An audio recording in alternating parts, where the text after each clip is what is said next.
या दोस्तों नमस्कार, आदाब, सत श्री अकाल। मैं दानिश महाजन, प्रोग्राम बदलता दौर में आपका स्वागत। प्रोग्राम बदलता दौर में हम हर सप्ताह बात करते हैं किसी न किसी डिसेबिलिटी इशू पर, या फिर हम आपको किसी डिसेबिलिटी एक्टिविस्ट की लाइफ से रूबरू करवाते हैं, किसी अचीवमेंट के बारे में बात करते हैं या डिस्कशन करते हैं उन तमाम इश्यूज पर जो हम लोगों से एसोसिएटेड है, रिलेटेड है। आज प्रोग्राम बदलता दौर में हमारे साथ बहुत ही स्पेशल गेस्ट हैं और बहुत सारी बातें हम ऐसी करेंगे जो आपके लिए बहुत इंस्पायरिंग और इम्पोर्टेंट होंगी। तो आज के हमारे जो गेस्ट हैं वो जाने माने हैं, किसी तरह के परिचय के मोहताज नहीं है। हमारे साथ प्रोफेसर अनिल अनेजा जी है। डॉक्टर साहब, बहुत बहुत स्वागत। डॉक्टर साहब नमस्कार। नमस्कार श्रोताओं को बहुत बहुत नमस्कार। तो आप प्रोफेसर हैं दिल्ली यूनिवर्सिटी में, आप वर्ल्ड ब्लाइंड यूनियन में भी चेयर हैं, रिहेबिलिटेशन कमेटी के। दिल्ली यूनिवर्सिटी में ओएसडी हैं, आप नोडल ऑफिसर हैं पीडब्ल्यूडी इक्वल अपॉर्चुनिटी सेल के। तमाम कमेटीज में आपका किसी ना किसी तरह से रोल रहता है। एआईसीबी में आप एडवोकेसी भी करते हैं, आप ग्रीवेंस एंड रिडर्सल ऑफिसर भी हैं। तो एक लंबी लिस्ट है, इस आपने बहुत अचीव किया है। आपके उसके लिए आपको बहुत बहुत मुबारकबाद और हमें टाइम देने के लिए बहुत बहुत धन्यवाद आपका। अभी आगे बहुत कुछ करना है जी। अभी ये तो कुछ स्टेपिंग पॉइंट्स ही हैं। अभी तो आशाएं काफी आगे जाने की हैं, और अगर आपका साथ रहा और आपकी शुभकामनाएं रहीं तो जरूर वो सपने भी पूरे होंगे जो अभी अधूरे हैं। बिल्कुल। डॉक्टर अनेजा जी, बिगिनिंग में बहुत टफ फेज से आप गुजर रहे हैं जी। अनफॉर्चुनेटली आपकी वाइफ का देहांत हुआ, और एआईसीबी में अगर प्रोफेशनली बात करें तो आपके बहुत ही डियरेस्ट कोलीग, या हम मेंटोर भी कह सकते हैं या गाइड कह सकते हैं, जो भी आप मानते हैं उन्हें, मित्तल साहब नहीं रहे। तो कितना चैलेंजिंग टाइम है, इसको आप कैसे देख रहे हैं? निश्चित ही ये मेरे जीवन का सबसे मुश्किल समय है। इस समय इसमें कोई दो राय नहीं है। मित्तल साहब मेरे मेंटर और गाइड प्रोफेशनली तो हैं ही और हमेशा रहेंगे, पर उसके अलावा एक व्यक्तिगत मित्रता थी उनसे। बहुत पुराना संबंध था मेरा उनसे, बचपन का। मुझे याद है जब मैं 6ठी क्लास में था तब उन्होंने मेरा हाथ पकड़ा था। जब मैं जीपीएम स्कूल में एडमिशन लेने गया था तब मेरी सबसे पहली मुलाकात उन्हीं से हुई थी। मेरे ब्रदर मेरे साथ थे, और तब से लेकर आखिरी समय तक, जब तक हॉस्पिटल नहीं गया, उससे पहले भी हमारी बस 1-2 दिन पहले हमारी बात हुई थी। कुछ मुद्दे थे और उन्होंने कहा तक मैं जो कर सकूँ वो करूंगा। उन्होंने आखिरी दिन तक मेरे बारे में ही सोचा, और डेफिनेटली उनमें उससे कुछ उम्मीद नहीं की सिवाय इसके कि मैं अपना काम ईमानदारी से करूं, अपना काम कमिटमेंट से करूं, मेहनत से करूं। उसके अलावा उनकी कोई और आशा ही नहीं थी। उन्होंने हमेशा मेरा अच्छे समय में और जब समय ज्यादा अच्छा तब भी साथ दिया, सही दिशा दी। उन जैसा मित्र और उन जैसा मेंटर तो कभी संभव ही नहीं है पाना जिंदगी में। और वो एक ऐसी क्षति है जिसके बारे में कुछ कहा भी नहीं जा सकता। शब्दों में शब्द बहुत कम पड़ेंगे। और उससे मैं उबर भी नहीं पाया था। तो मेरी पत्नी को कोविड हो गया, और हमने पूरी कोशिश की उनको बचाने की। 45 दिन तक वो वेंटिलेटर पे थी, ordinary institute of medical sciences की आईसीयू में। डॉक्टर ने पूरी कोशिश की, पर 14 दिसंबर को वो हमारे साथ नहीं रही। और डेफिनेटली वो भी एक ऐसा साथ था जिसके बारे में कुछ कहा जाए तो शब्द बहुत कम पड़ेंगे। हमारा 33 साल का औपचारिक रिश्ता था। उससे पहले हम 2 साल एक दूसरे को जानते थे। शादी से पहले साथ पढ़े थे, साथ स्ट्रगल किया, साथ जीवन के सपने देखे, सपनों को पूरा करने की कोशिश भी की। कुछ सपने पूरे भी हुए। और मेरी पत्नी ही नहीं थी, मेरी मित्र थी, सोलमेट थी। हर अच्छे बुरे समय में मेरे हमेशा साथ रही। हर सही में, हर काम में मेरे साथ रही। और क्या कह सकते हैं, ये नीति का अजीब विडंबन है एक तरह का। बट ये जरूर है कि ये दोनों ऐसे वॉइड मेरे जिंदगी में इतने गैप छोड़ गए हैं कि जिंदगी एकदम अधूरी ही रहेगी। अब इसमें कोई निश्चय नहीं, कोई संदेह नहीं है। और उन वॉइड के साथ अगर इसको जीवन आप कह सकते हैं तो वो एक गाना है आंधी फिल्म का कि तेरा बिना जिंदगी से कोई शिकवा तो नहीं, और तेरे बिना जिंदगी नहीं। तो वो वाली बात है। अब जिंदगी नहीं, पर जीना है तो जीना ही है। पर मैं आभार प्रकट करूंगा सभी साथियों का, पर्टिकुलरली विजुअली इम्पेयर सेक्टर का, सभी दोस्तों का जितने भी हमारे प्रोफेशनल कोलीग्स हैं और बाकी दोस्त हैं जो चट्टान की तरह मेरे साथ रहे हैं, वेरियस वेज में उन्होंने मदद की इस मुश्किल टाइम में, और मैं निश्चय ही उनका ऋणी है और उनका ऋणी रहूंगा भी। बिल्कुल, हम सभी आपके साथ हैं और आगे भी रहेंगे और मिलजुल के हम काम करेंगे। डॉक्टर साहब, आप हरियाणा से हैं बेसिकली, तो थोड़ा सा आपके बारे में जानना चाहते हैं कि आप शुरू में, हमें पता चला कि शुरू से ही स्टडी में आपकी काफी रुचि थी, तो डिसेबिलिटी सेक्टर में कैसे आना हुआ आपका? जी हाँ, शुरू में दो बातें थी। डेफिनेटली मेरी स्टडीज में बहुत रुचि थी, मैं बहुत गंभीर व्यक्तित्व का व्यक्ति था, छात्र था, और मैं शुरू से एक तरह का, मैं कोई ऐसी बातें बताऊंगा जो मैंने शायद कहीं शेयर ना की हूँ आज तक, क्योंकि आप पूछ रहे हैं तो ये महत्वपूर्ण है कि सभी लोग जाने उन चीजों के बारे में, क्योंकि ये एक अजीब विडंबना है मेरे जीवन की कि आपने कहा कि मेरे बारे में लोग काफी जानते हैं, ये सच है, पर एक दूसरा पक्ष भी है कि लोग मेरे बारे में कुछ खास नहीं जानते हैं, क्योंकि लोग कई कल्पनाएं करते हैं मेरे बारे में, कई भ्रांतियां भी हैं मेरे बारे में, और प्रोफेशनली लोग जानते हैं, पर मैं एज ए ह्यूमन बीइंग, व्यक्ति, इंसान कैसा हूँ, शायद इसलिए भी बहुत कम लोग जानते हैं कि समय मिलता नहीं लोगों से ज्यादा बात करने का, काम में बहुत व्यस्त रहता हूँ। दिल्ली विश्वविद्यालय में भी मेरे पास 3 अलग अलग दफ्तर है जिनको मैं हैंडल करता हूँ, एसीबी का काफी काम है, और जगह भी कमिटीज वगैरह में हूँ, दिल्ली गवर्नमेंट की कमिटीज में हूँ, तो इस वजह से समय नहीं रहता है मेरे पास। पर ये भी जरूर है कि आपके थ्रू श्रोताओं से रूबरू होने का एक मौका मिला है, तो मैं जरूर कुछ बातें अपने बारे में बताना चाहूंगा। तो बचपन की बात करें तो यस, डेफिनेटली मैं एक गंभीर व्यक्ति था और किसी तरह का डिस्क्रिमिनेशन जिसको हम कहते हैं नहीं सहता था, और सबसे पहला डिस्क्रिमिनेशन जो मैंने महसूस किया, जब मेरे को डिस्क्रिमिनेशन या भेदभाव की शब्द की परिभाषा भी नहीं आती थी, वो मेरे परिवार में था। जब मेरे छोटे भाई को स्कूल पढ़ने भेजा गया और मेरे में और उनमें बहुत कम उम्र का फर्क था, बहुत ही कम उम्र का फर्क था, सिर्फ 15 महीने का फर्क था, और मेरे को जब मैंने रियलाइज किया कि स्कूल भी कोई चीज होती है और स्कूल पढ़ने जाना चाहिए, और जब उनका बैग आया उनको रहा, तो मैंने कहा ये तो गलत बात, मेरे को भी स्कूल जाना चाहिए, मेरे को भी आपको पढ़ाना चाहिए। तो मेरे फादर बहुत केयरिंग थे, बहुत सपोर्टिव थे, तो उन्होंने एक अच्छा सा बस्ता मेरे लिए खरीद दिया और बैग खरीद दिया कि देखो ये तुम्हारा बैग है, तुम्हारा बैग है, इससे तो काम चलता नहीं, क्योंकि मेरे को तो स्कूल जाना है, तो टीचर चाहिए। तो फिर एक तलाश शुरू हुई कि कोई ढूंढा जाए कैसे पढ़ाए। मेरी सिस्टर, बड़ी बहन भी विजुअली इम्पेयर्ड थी, और उनको शिक्षा घर वालों ने, ये नहीं कहूंगा नहीं दी, बचपन में कोशिश की थी, उनको राष्ट्रीय विद्यालय में डाला गया था कुछ महीनों के लिए, कुछ हफ्तों के लिए, शायद कुछ दिनों के लिए, वहां वो रोई हुई और इसलिए उनको घर ले आया गया। उसके बाद उनको पढ़ाने की कोशिश नहीं की गई तब तक, जब तक कि मैं स्कूल नहीं गया। उसके बाद उनके लिए भी कुछ प्रबंध किए गए, पर उनको लगता था कि एक आराम जिंदगी, खाना पीना, घर में रहना, वो एक अच्छी जिंदगी थी। हालांकि हमारे घर में काफी पढ़े लिखे लोग थे, ये नहीं कह सकता कि एक मतलब शिक्षा की कोई कमी नहीं थी औपचारिक रूप से माने तो। मेरे ब्रदर उस समय एमए कर रहे थे, और मेरे अंकल मजिस्ट्रेट थे, मेरे दूसरे अंकल लेक्चरर थे, तो पढ़ी लिखी फैमिली थी एक तरह से, और फिर फादर खुद एक एस्टेब्लिश बिजनेसमैन थे। पर यह माना गया कि घर में रहना और कोशिश करना कि उनको एक कंफर्टेबल, फिजिकली कंफर्टेबल लाइफ दी जाए, वही काफी है। उसके अगेंस्ट मैंने रिबेल किया। जब स्कूल गया फाइनली, तो देखा कि हर विजुअली इम्पेयर्ड पर्सन जो है म्यूजिक सीखता है। मैंने कहा ये तो मुझे बात समझ नहीं आई, तो मैंने निश्चय किया कि मैं म्यूजिक नहीं सीखूंगा। उसमें कोई रैशनल नहीं था, और मेरा संगीत के प्रति बहुत सम्मान है, मैं ये नहीं कहूंगा, बहुत सम्मान है। आज मैं उस निर्णय को रिग्रेट करता हूँ, मुझे दुख है कि मैंने वैसा सोचा उस समय, डेफिनेटली। पर उस समय लगा कि मैं वो नहीं करूंगा जो सब करते हैं, तो मैं म्यूजिक नहीं सीखूंगा। मैं बड़ा टेढ़ा इंसान था, और बात चल गई, थ्योरी में पास हो जाता, अच्छे नंबर आते थे, टॉप करता था स्कूल में। वैसे भी जब 8वीं में आया तो समस्या थी कि बोर्ड था उस जमाने में 8वीं में, और एक म्यूजिक सब्जेक्ट था, तो तब क्या होगा, मेरा बड़ी परेशानी हुई स्कूल को। और उन्होंने कोशिश की मेरे को हर तरह की म्यूजिक सिखाया जाए, सितार सिखाने की कोशिश की गई, बांसुरी, जंतरन, तबला, कि चलो वोकल नहीं तो इंस्ट्रूमेंटल।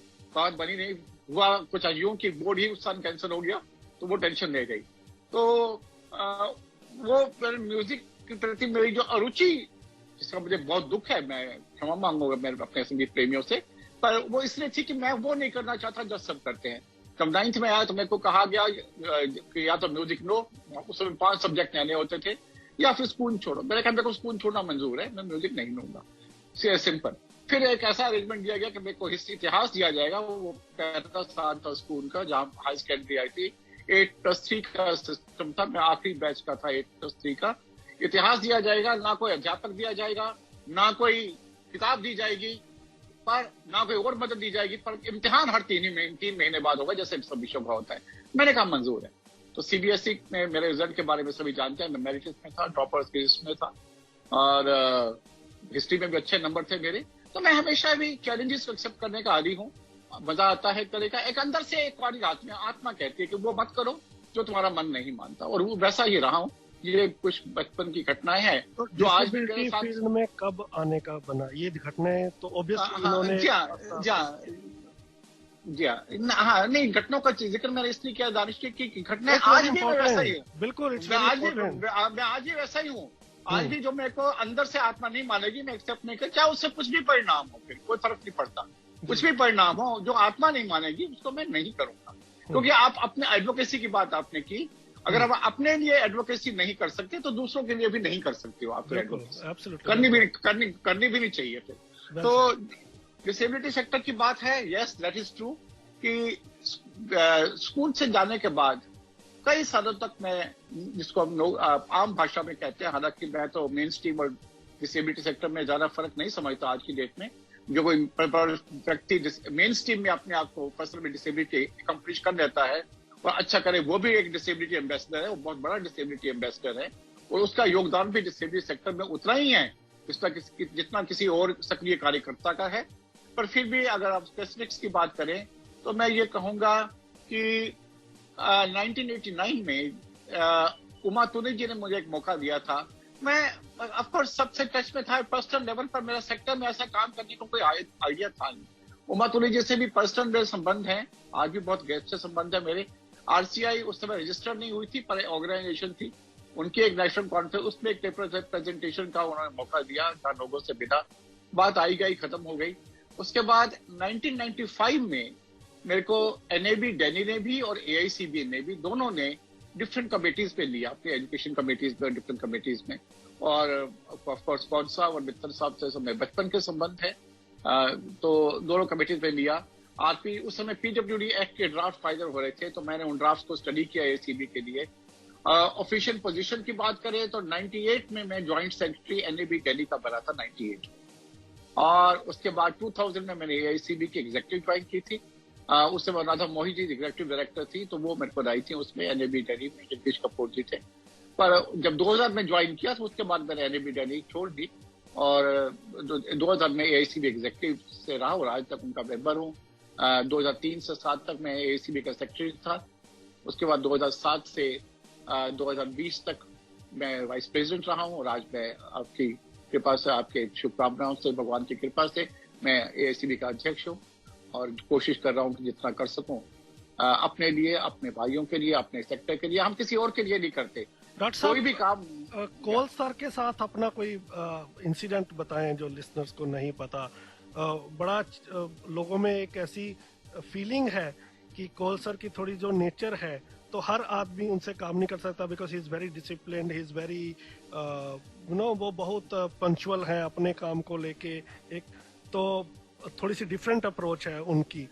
तो उनके साथ कैसे रिलेशन बने आपके, कैसे आप उनके टच में आए, और बहुत स्मूथली आप लोगों का चल रहा है? जी बहुत स्मूथली, बिल्कुल सही बात है, बिल्कुल सही कहा। जब मैंने ज्वाइन किया था तो मेरे को किसी ने कहा था कि 6 महीने से ज्यादा यहाँ काम नहीं कर पाओगे, तो कौन साहब के साथ बड़ा मुश्किल है, ये कहा गया था मुझे। क्योंकि मैंने भी ज्वाइन करने से पहले ऐसी भी काफी सोचा था, काफी लोगों से बात भी की थी। मेरे लिए कोई भी निर्णय बहुत गंभीर निर्णय होता है, मैं कैजुअली का काम नहीं करता हूँ, ये मेरे में कमी है शायद एक तरह की। तो जब मैंने एआईसीबी ज्वाइन की तो कई लोगों से बात की, और ये कहा गया था कि 6 महीने से ज्यादा यहाँ काम नहीं कर पाओगे, किसी ने कहा था। पर मैंने कहा देखते हैं। आज करीब, जैसे कि मैंने कहा, 95 में कमेटी में आया था एआईसीबी, 25 साल से ऊपर का समय हो गया, कोई दिक्कत नहीं। मैंने उनसे इतना सीखा है, मेरे एक तरह से गुरु हैं वो, और जो सीखा है वो एकदम हीरे की तरह है। उसके वो धरोहर मैं ना कभी भूल सकता हूँ, ना कभी किसी के साथ बांटना चाहूंगा। वो मेरी इतनी प्रिय धरोहर है कि मैं हमेशा अपने पास रखना चाहूंगा उसको। उनका डिसिप्लिन, उनका अनुशासन, काम करने का तरीका, डेफिनेटली जितना भी प्रोफेशनलिज्म मेरे में आज है, अगर कुछ है तो उसमें काफी योगदान कौर साहब और मित्तल साहब का है। इसमें 3 लोगों का डेफिनेटली बड़ा रोल रहा है। मेरे जो पीएचडी सुपरवाइजर थे प्रोफेसर जी.के. दास, जिनके अंदर मैंने पीएचडी की, वो वर्ल्ड रिनाउंड पर्सन थे मॉडर्न फिक्शन में। वो भी बिल्कुल जैसे ही थे कौर साहब जैसे, बड़े डिसिप्लिन, बहुत सख्त, बट बहुत अंदर से एज ए ह्यूमन बीइंग बहुत विनम्र और बहुत ही केयरिंग। सेम वे कौर साहब का भी यही है। देखिए 25 साल हो गए हैं, हमने कभी भी जिंदगी में सिर्फ 2 बार ऐसा हुआ है कि हम कैबिन पे है और हमने साथ 3 बार हुआ है। 3 बार ऐसा हुआ है कि हम कैबिन में है और हमने साथ किसी रेस्टोरेंट में खाना खाया है या बैठ के कहीं चाय पी। 25 साल को 3 बार, कोई इन सब बातों को इनकरेज नहीं करते। और 3 बार में भी 2 बार वो मेरी इंसिस्टेंस थी। एक बार जब वो उनको लुई ब्रेन मेडल मिला था 2012 में थाईलैंड में, तब मैंने कहा था कि मैं एक छोटा सा आयोजन करूंगा वहीं थाईलैंड में भी। वहाँ कुछ बहुत ही खास दोस्त थे उस डिनर पे। और 2 बार, एक बार हम लुधियाना जा रहे थे एसी में जनरल असेंबली के लिए, तो तब हमने रास्ते में खाना इकट्ठा खाया था। और एक बार हम हैदराबाद गए थे किसी काम से दोनों, और तब हमने खाया। और वो अदरवाइज कोई मौका नहीं रहा। और उनके बारे में बताना ये, देखिए वो बहुत सख्त इंसान है, मुंह पे बोल देते हैं जो बोलते हैं, और कई बार लगता है कि बहुत कड़वा बोल रहे हैं, तो कड़वा जरूर, तो सही बोलते हैं और मन में कभी बात नहीं रखते। अगर आप 5 मिनट बाद दोबारा उनको फोन करोगे तो वो वैसे ही बात करते जैसे कुछ हुआ ही ना हो, जैसे वो भूल गए वो बात को। वो मन में कभी कोई बात नहीं रखते। उनके बारे में जॉर्डन की एक डिसेबिलिटी एक्टिविस्ट थी, बहुत विजुअली इम्पेयर्ड लेडी थी, बहुत डायनेमिक थी, गदा हसन। 2003, 4, 5 में उनकी काफी चर्चाएं थी। उन्होंने बहुत काम किया और ABU लेवल पे। उन्होंने कौर साहब के बारे में कहा था एक बार कि इनके बारे में साथ काम करना बहुत आसान है, कि पता है कि इनके मन में क्या और जुबान में क्या है, तो फर्क नहीं है दोनों में, जो है सामने है। तो डेफिनेटली उनसे मैंने बहुत सीखा है। और वो एक आइकॉन है जो उन्होंने किया इस सेक्टर के लिए। व्यक्तिगत तो जो अचीव किया ही, जो सेक्टर के लिए किया वो भी बिल्कुल ऐसी चीज है जो कि शायद कोई दूसरा बड़े आराम से नहीं कर पाएगा, बहुत मेहनत करनी पड़ेगी। एज ए प्रेसिडेंट अनेजा साहब, आपके सामने अब क्या चैलेंजेस है? देखिए, मैं तो ये मानता हूं कि कोई भी जब टेक ओवर करता है तो एक नई बिगनिंग होती है, किसी भी संस्था के लिए भी, उस व्यक्ति के लिए भी।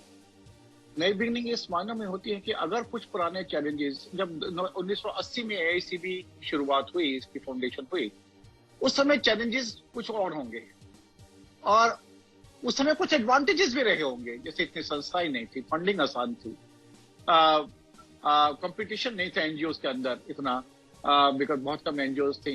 एनजीओ से इतने उम्मीदें भी, आजकल एनजीओस का कल्चर भी बड़ा कॉर्पोरेटाइज कल्चर हो गया, उनसे उम्मीदें भी बहुत है, क्वालिटी की बहुत डिमांड की जाती है, रिकॉर्ड मेंटेनेंस की बहुत डिमांड है। गवर्नमेंट से कुछ ग्रांट ले रहे हैं तो रिकॉर्ड्स पूरे मेंटेन करने पड़ेंगे, बड़े थॉरली। प्राइवेट का अगर किसी फंडिंग एजेंसी से भी फंड दे रहे हैं तो आपको बहुत डिटेल रिपोर्टिंग करनी होगी, तब ये सब बातें नहीं होती थी। और कुछ एडवांटेजेस भी थे, कुछ चैलेंजेस भी थे डेफिनेटली। कुछ था नहीं, टेक्नोलॉजी तो थी नहीं उस समय। आज कम्युनिकेशन जितनी फास्ट है, उस समय तो मौका नहीं था। उस समय तो एक लैंडलाइन फोन मिलने में सालों साल लगते थे। आज कोई बात ये विश्वास भी नहीं करेगा इस पे कि एक जमाना था कि एक लैंडलाइन फोन लगाने में 7 साल लग जाते थे। आज तो एक सेकंडों का काम है, मिनटों का काम नहीं, सेकंड्स का काम है। पर अगर कुछ चैलेंज खत्म हुए हैं आज, तो कुछ नए चैलेंजेस भी पैदा हुए हैं सभी संस्थाओं के लिए। फंडिंग अगर तब प्रॉब्लम थी तो आज और ज्यादा प्रॉब्लम है इस मायनों में। एक तो फॉरेन फंडिंग के इश्यूज है, फॉरेन कंट्रीज का झुकाव इंडिया की तरफ खत्म हो रहा है। इंडियन जो कॉर्पोरेट फंडिंग है, उनकी अपनी प्रायोरिटीज होती हैं, और अक्सर वैसा भी होता है कि वो प्रायोरिटीज, आपकी प्रायोरिटीज अगर मैच ना करे तो आपको फंडिंग नहीं मिलेगी। और प्रोजेक्ट फंडिंग को जनरल फंडिंग के एक्सपेंसेस में काउंट नहीं किया जा सकता, और ओपन जनरल फंडिंग की आज आवश्यकता है अगर आपको इनोवेटिव होना है तो ये कई चैलेंजेस हैं डेफिनेटली। और जब एक स्ट्रॉन्ग व्यक्तित्व संस्था से जाता है कोई, और वो एक वॉइड क्रिएट होता है, उस वॉइड को फिल करना भी एक तो फंक्शनल वॉइड होता है कि भाई वो काम कौन करेगा। एक होता है आत्मिक वॉइड, कि वो स्पिरिट, वो भावना, वो चट्टान जो थी, वो चट्टान दोबारा कैसे क्रिएट होगी। क्योंकि भले ही लोग कहें कि हमारा रिश्ता हमेशा बना रहेगा, फैक्ट रिमेन्स की पर्सन के होने में और ना होने में जिंदगी में बहुत फर्क है। ये फैक्ट है। वो जब थे और नहीं है तो वो लॉयल्टी, वो चट्टान की जो की ताकत है कुछ कम तो होती है। तो वो चट्टान की जो ताकत कम हुई, वो गई, वो चट्टान आप कैसे पैदा करेंगे, वो सबसे बड़ा चैलेंज है। वो लीडर, और मेरे को ऐसा रोल दिया गया है जो एक ऐसे व्यक्ति के पास था जो कि वर्ल्ड आइकॉन थे। मित्तल साहब तो दुनिया के थे, पूरे देश के थे, AICICB के नहीं थे क्या। इसलिए जब उनका अध्यावसान हुआ और बात हुई तो रुंगटा जी ने सजेस्ट किया उस समय, और हम इमीडिएटली माने कि ये पूरे देश का फंक्शन होना चाहिए, किसी संस्था का ना हो। और ये बहुत अच्छा आइडिया था, और हमने कहा डेफिनेटली पूरे देश का होना चाहिए। और 5 संस्थाओं ने मिलकर उनकी उनको श्रद्धांजलि दी, और वो बहुत बड़ा स्टेटमेंट था।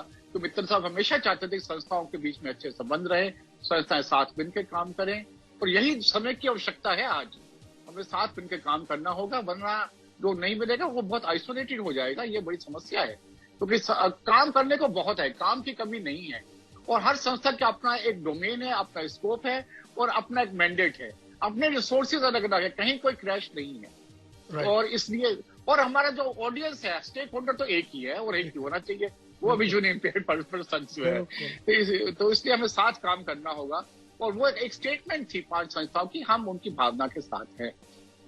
तो एक शुरुआत थी, उम्मीद है कि आगे भी ये हो पाएगी। कोशिश पूरी रहेगी मेरी कि सबके साथ काम किया जाए। सबका विकास कितना हो पाएगा मुझे पता नहीं, तो सबके साथ लाने की कोशिश तो डेफिनेटली जो मित्तल साहब की थी वो मेरी आगे जारी रहेगी। डेफिनेटली कोर्ट साहब की भी उम्र है, और हमारा ये फर्ज बनता है, कर्तव्य बनता है कि हम पूरी सपोर्ट दें उनको थोड़ा जितना हम उनके लिए जिंदगी आसान कर सकते हैं वो करें। और हमारी कोशिश रहेगी कि जितनी जिम्मेवारी हम लेते हैं, जितना वो देना चाहें दे के, ताकि उनको ये कभी ना लगे कि मित्तल साहब की कमी महसूस ना हो। व्यक्तिगत भी उनका रिश्ता बहुत गहरा था, वो बात तो दूसरी है, पर प्रोफेशनल लेवल पे पूरी कोशिश करूंगा कि जितना काम कर सकूं मैं करूं, जो कि मेरे लिए संभव नहीं है। सवाल पे आए डॉक्टर साहब, थोड़े से कुछ और सवाल लिसनर्स ने। जी हाँ, अभी आपने कहा कि कोल साहब की उम्र हो रही है, हम सब जानते हैं, और उन्होंने बहुत कंट्रीब्यूट किया है, और आपने बोला कि थोड़ा उनको रिलैक्सेशन, क्या ये इशारा है कि आप जनरल सेक्रेटरी बनना चाहते हैं AICB के? नहीं, तो आप AICB का संविधान देखिए, AICB संविधान में प्रेसिडेंट का रोल ज्यादा है, जनरल सेक्रेटरी का नहीं है। वो तो ऐसा है कि कौन सा फाउंडर सेक्रेटरी है, जनरल सेक्रेटरी है, और हम तो सम्मान कर, बट संविधान देखिए अगर आप, तो रोल प्रेसिडेंट का, सेक्रेटरी जनरल का नहीं है। और बाकी संस्थाओं का मैं जानता हूँ, हमारी संस्थाओं में प्रेसिडेंट का रोल ज्यादा है, और secretary general work on the advice of the president. You don't want to be general secretary? I am happy being a dedicated worker in the visual impairment sector. मेरे को पोस्ट का कोई knowledge नहीं है मुझे, तो भगवान की दया से मैं वही कह रहा था कि मेरी मेन स्ट्रीम में भी काफी कमिटमेंट्स हैं और काफी इंटरवेंशंस हैं। अगर आप मेरे को ये आखिर में पूछें कि आपकी अचीवमेंट क्या रही, मैं आऊंगा बिल्कुल आऊंगा। चलिए आगे बढ़ते हैं। अनेजा साहब, आपने बहुत काम किया, मैं आपको बहुत क्लोजली स्टडी करता हूँ, आपकी जो मेल्स आती है, अभी एडवोकेसी में आपकी काफी इंपॉर्टेंट जजमेंट्स आई हैं, चाहे वो प्रमोशन इन रिजर्वेशन हो, काफी आप जो भी लिखते हैं, कोई भी गवर्नमेंट जो सजेशंस मांगती है आप लिखते हैं। आई थिंक पिछले 1 साल में 4-5 इंपॉर्टेंट जजमेंट आप CCPD से लेके आए हैं। उसमें मैं ये जानना चाहता हूँ, अपने लिए भी लिसनर्स के लिए भी, आप ज्यादातर जो केस फाइट करते हैं एडवोकेसी के वो CCPD में करते हैं, और CCPD के जो ऑर्डर्स आते हैं वो एक पेव है कि, लेकिन बाउंडेड नहीं है किसी ऑर्गेनाइजेशन के ऊपर, वो माने या नहीं माने। तो आपकी एडवोकेसी सिर्फ CCPD अराउंड घूमती है, उसके आगे हाई कोर्ट या आगे नहीं जाती, ऐसा क्यों? नहीं, ये बात सही नहीं है दानिश जी। हमारे इस समय भी देखिए तो दिल्ली हाईकोर्ट हमारी एडवोकेसी नेशनल लेवल पे है, सिर्फ दिल्ली में नहीं है। अभी हमारे दिल्ली हाईकोर्ट पे 2 महत्वपूर्ण केस चल रहे हैं इस समय। एक तो है करेंसी एक्सेसिबिलिटी का, जो कि बहुत मेजर इशू है जो उठाया है, वो काफी एडवांस स्टेज पे है। दुख की बात यह है कि पिछले 16 साल से कोविड की वजह से डेट्स आगे बढ़ती जा रही हैं, वो डेट्स लग नहीं पा रही हैं, तो केस हियरिंग पे नहीं आ पा रहा, पर बड़े एडवांस स्टेज पे है। दिल्ली हाईकोर्ट में उसका बड़ा सीरियस कॉग्निसेंस लिया है, और हमें उम्मीद है कि बहुत अच्छे रिजल्ट आएंगे उस केस में। और उसमें सबसे बड़ी समस्या यह है कि आगे कहते हैं हमने तो ऐप बना दिया, और हम कहते हैं हमें ऐप नहीं चाहिए। ऐप होगा या नहीं होगा, ऐप तो RBI ना भी बनाता तो बहुत सारे ऐप्स हैं जिनके थ्रू आप करेंसी आइडेंटिफाई कर सकते हैं, पर हमें चाहिए एक्सेसिबिलिटी ऑन द करेंसी। हम ये नहीं कि एक हाथ में नोट और दूसरे हाथ में मोबाइल पकड़ के उसको फोटो खींचते रहे, इतना ना समय है, और वो नोट जब तक फोटो खींचेंगे गिर भी जाएगा नीचे। अगर आपके 100 रुपीज के 100 नोट्स हैं, कितनी फोटो खींचेंगे और कहाँ रखेंगे बाकी नोटों को जब एक ही खींच रहे हैं, तो वो और रूरल एरियाज पे कैसे चलेगा? तो हम उसका विरोध करते हैं, हम ये कह रहे हैं नहीं, हमें एक्सेसिबिलिटी करेंसी पे चाहिए, नोट के ऊपर चाहिए, ताकि नोट छूते ही हम पता चल जाए कि वो नोट जो है वो किस करेंसी क्या क्या डिनोमिनेशन का है। एक हमारा ये केस चलता है दिल्ली हाई कोर्ट में। दूसरा केस जो भी अगेन एडवांस स्टेज पे है कि स्पेशल बीएड और बीएड की मान्यता बराबर होनी चाहिए, और जिन्होंने स्पेशल बीएड किया है वो भी जनरल बीएड जहां रिक्वायरमेंट है वहां पर अप्लाई करने के हकदार हों। ये केस हम ऑलरेडी आप जानेंगे कैट में जीत चुके हैं, और कैट सीसीपीडी नहीं है, कैट एक जुडिशियल बॉडी है। कैट में हम जीत चुके हैं एक और मैटर में, उसके बावजूद भी director of education Delhi government जो वैकेंसी निकाली थी उसमें उन्होंने स्पेशल बीएड को रिकॉग्नाइज नहीं किया, वो भी हमने चैलेंज किया हुआ है। पर वहां भी वही समस्या, कोविड के कारण दोनों महत्वपूर्ण केस हमारे रुके हुए हैं। और इसके अलावा मद्रास हाई कोर्ट में हमारा एक केस, महत्वपूर्ण केस चल रहा है कि एडेड स्कूल्स एंड कॉलेजेस में रिजर्वेशन क्यों नहीं होती। एडेड स्कूल्स एंड कॉलेजेस जो गवर्नमेंट से ग्रांट लेते हैं, बिकॉज रिजर्वेशन वहां एप्लीकेबल है उन सब जगहों पे जहां एज जो है 50% से ज्यादा है, और एडेड स्कूल्स एंड कॉलेजेस में एज कहीं 70, कहीं 80, 90, 95% तक होती है, और वहां है तो वहां रिजर्वेशन एम्प्लॉयमेंट में क्यों नहीं है। और अगर वो केस हम जीत जाए, जो वो भी एडवांस स्टेज पे है और वही बिकॉज ऑफ कोविड वो रुका हुआ है, तो उस वजह से हम आगे नहीं बढ़ पा रहे हैं। पर अगर केस आएगा तो कई सौ वैकेंसियां ना कि तमिलनाडु में आएंगी, बट बाकी देश के स्टेट्स में भी वैसे ही केसेस किया जाए तो एडेड स्कूल एंड कॉलेजेस में एक बहुत बड़ी अपॉर्चुनिटी ओपन होगी विजुअली इंपेयर्ड के लिए एम्प्लॉयमेंट। तो ऐसा नहीं हम सीसीपीडी ही जाते हैं, पर यह मानने की बात है कि आरपीडब्ल्यूडी एक्ट, उससे पहले पीडब्ल्यूडी एक्ट में सीसीपीडी एक स्टैट्यूटरी अथॉरिटी है। टेक्निकली वहां जाए बिना आप हाईकोर्ट नहीं जा सकते। हाईकोर्ट आपका केस वापस कर सकती है कि आप पहले लोअर कोर्ट में नहीं गए या स्टैट्यूटरी अथॉरिटी के पास नहीं गए। तो इसलिए कई बार वो फायदेमंद भी होता है। और ऐसा भी नहीं कि सीसीपीडी के केस ऑर्डर जो है वो इम्प्लीमेंट नहीं होते, कई ऑर्डर्स हमारे इम्प्लीमेंट हुए हैं सीसीपीडी, कई इनफैक्ट मैं ये कहूंगा अधिकांश ऑर्डर्स हमारे सीसीपीडी के इम्प्लीमेंट हुए हैं। हम सुप्रीम कोर्ट में भी गए थे, और सुप्रीम कोर्ट में ये जो केस आया था कि सिविल जज की पोस्ट आइडेंटिफाइड नहीं मानी गई थी 100% ब्लाइंड के लिए, और उन्होंने कहा था क्वालिफाइड नहीं है, उसके अगेंस्ट हमने एक इंडिपेंडेंट पिटिशनर के द्वारा वो केस हमने प्रमोट किया था, हमने लिया था और फाइट की। उन्होंने कहा था चेन्नई हाईकोर्ट के थ्रू आइए, और डेफिनेट उसके बाद कोई मौका आया नहीं, चेन्नई हाईकोर्ट पे ऐसी कोई एडवर्टाइजमेंट आई नहीं, बस कोई ऐसा आता है तो हम दोबारा उसको लेंगे। तो हम सुप्रीम कोर्ट तक गए। हमारा सबसे पहला केस जो था वो सुप्रीम कोर्ट में ही था, जिसके बाद यूनिवर्सिटीज में विजुअली इम्पेयर्ड के लिए 1% वैकेंसीज जॉब्स में रिजर्व हुई हैं। वो सुनंदा भंडारी ट्रस्ट के साथ हमने किया था 1998 में, जिसकी 19 मार्च 2002 की जब इंटरिम जजमेंट थी उसके बाद रिजर्वेशन आई। और नेट में जो रिलैक्सेशन है वो 5% की, वो हमारे केस की वजह से ही मिली थी। तो ऐसा नहीं कि हम सीसीपीटी पे जाते हैं, हम सब जगह जाते हैं, पर जिस तरह का नेचर हो, पर वो एक टेक्निकल रिक्वायरमेंट भी हमारी है। और हमारे तो सीसीपीडी के सारे ऑर्डर, करीब सारे ऑर्डर इम्प्लीमेंट हुए हैं। देखिए, इंटरव्यू का यही फायदा होता है, जो लोगों के डाउट होते हैं तो आप आते हैं तो उनके क्लैरिफाई करते हैं, तो लोगों को नई चीजें पता चलती हैं। डॉक्टर साहब, अगला सवाल मेरा है कि एक जो आप पर बहुत आरोप लगता है कि यूनिवर्सिटी, जब आप एआईसीबी में होते हैं तब आप full time pro visually impaired activist हैं, किसी के साथ भी भिड़ जाएंगे आप, अगर ब्लाइंड के साथ डिस्क्रिमिनेशन होता है या कुछ।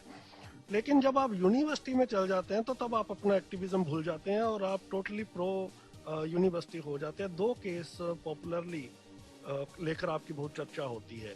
एक जो दिल्ली गवर्नमेंट के 4 साल का जो प्लान आया था ग्रेजुएशन का, और दूसरा अभी हाल ही में ऑनलाइन एग्जामिनेशंस को लेके हो, तो बच्चों के काफी आरोप लगते हैं कि इक्वल अपॉर्चुनिटी सेल में हमें सुना नहीं जाता वो हमें, तो इस पर क्या कहेंगे आप?